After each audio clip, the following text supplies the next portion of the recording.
Right, so we're on our Rover 75 1.8. We're doing all these little jobs on it before we start using it on the road. And one of the things that we did want to sort out is this wing indicator. And as you can see, there's a complete crack right across it. So we want to get that changed. So I thought I'd just go through the process of us changing that and how to remove it.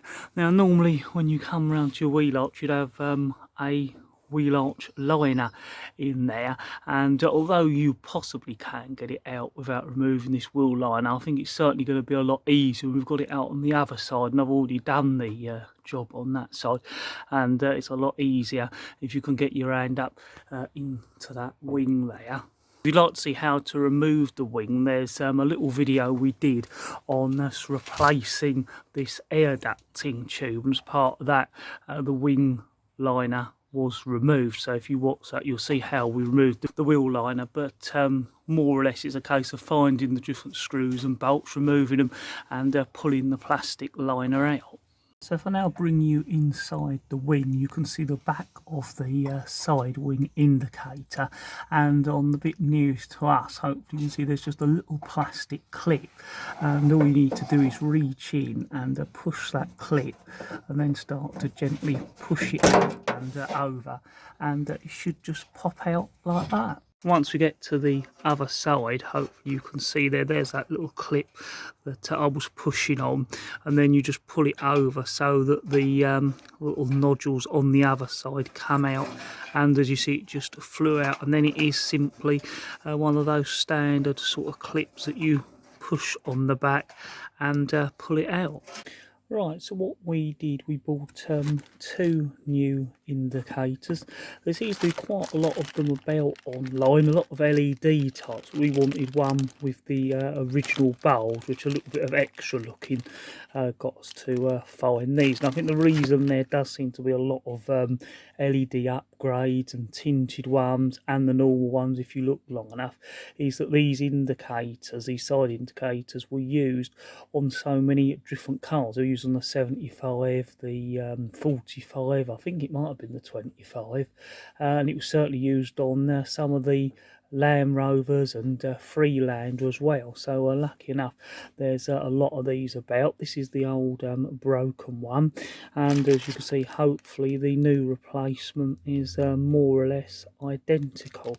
One of the nice things with these, and we used to using metro side indicators before we got these, is that it was just a casing, and when you pulled it off it kind of left the bulb behind in its own little holder.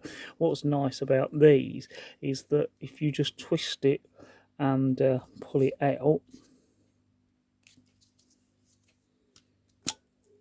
like that, the bulb is a separate bit in the casing, and then that plugs on, so it's a much better watertight seal, and actually easier to change. And that shows how you can change it as well. You pop it out, twist it round and pull that bulb out, and then you can change it. And one of the nice things with these indicators that we've bought is that they actually come all intact with the bulb in them, which is quite nice as well. So we've got new bulbs as well as two new outside indicators as well. So now it's time to just put it back in.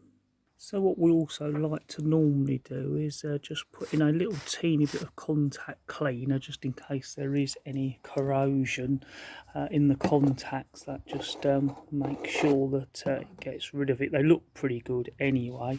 That's the contact cleaner we use, and we find that's often useful to put in anything that we unplug when we're doing it. It just gets rid of any minor corrosion and it helps for contacts in the future, so it's always worth doing that, we find. The last thing we're going to do is just put a little bit of spray and shine around and clean any of that dirt away, so when it goes back the paintwork's all clean and protected. Right, so the last thing to do is just put the hazard lights on and check that it's working. It is a new light and a new bulb, which it is.